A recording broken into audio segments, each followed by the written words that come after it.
AITA for telling my mother she can't live with me. Background: my mother abandoned my sister and I when we were children and left us each with our fathers, different dads. Just decided one day she couldn't handle the stress of being a mom and dropped us each off, separating us as sisters since our dads lived in different towns. We occasionally saw her on school vacations / summertime. She was always in a different relationship with a man, and made our childhoods a nightmare. Luckily we both have great fathers who stepped up and provided a great upbringing for both of us. Fast forward to today. Our mother lives in Florida and we are in Mar. She occasionally flies up to visit and always buys a one-way ticket. Then spends a month visiting and wearing out her welcome. This past visit she asked my husband and I if she could move in with us. Once she got a bit older, she would give me her SSI disability check and live with us. We have a 10-year-old with severe autism and currently live in a 2-bedroom apartment.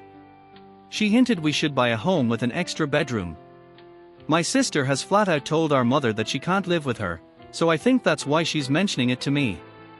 I do love her, but can't stand to be around her. She's constantly moaning about her health. It's something new every day. She's attention-seeking and honestly it's kind of pathetic. AITA if I say no like my sister did. I have to focus on my child's situation. We'll likely take care of him for life and I feel as if he's my first priority. Let me know. NTA.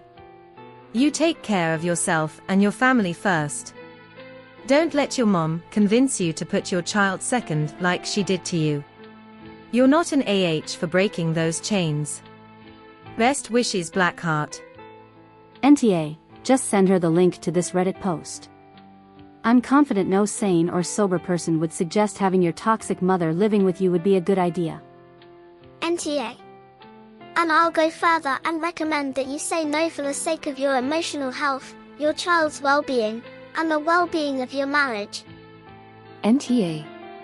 I'm surprised you even let her visit you for a month, especially if you're letting her stay in your apartment. That's a no-go in my opinion. Your own family comes first now. She had her chances years ago and she blew it big time. You need to set boundaries with her now.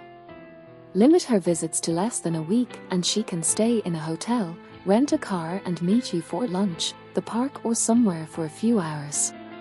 She wants what she threw away years ago. She made your childhoods miserable, you said, and she made her bed.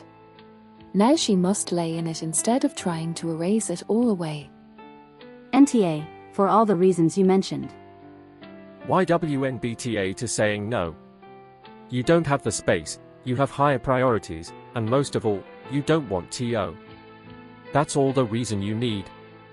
You're a kind person to have self-doubt, but your mother has abused that kindness repeatedly in others. Let her enjoy Florida winters by herself. AITA.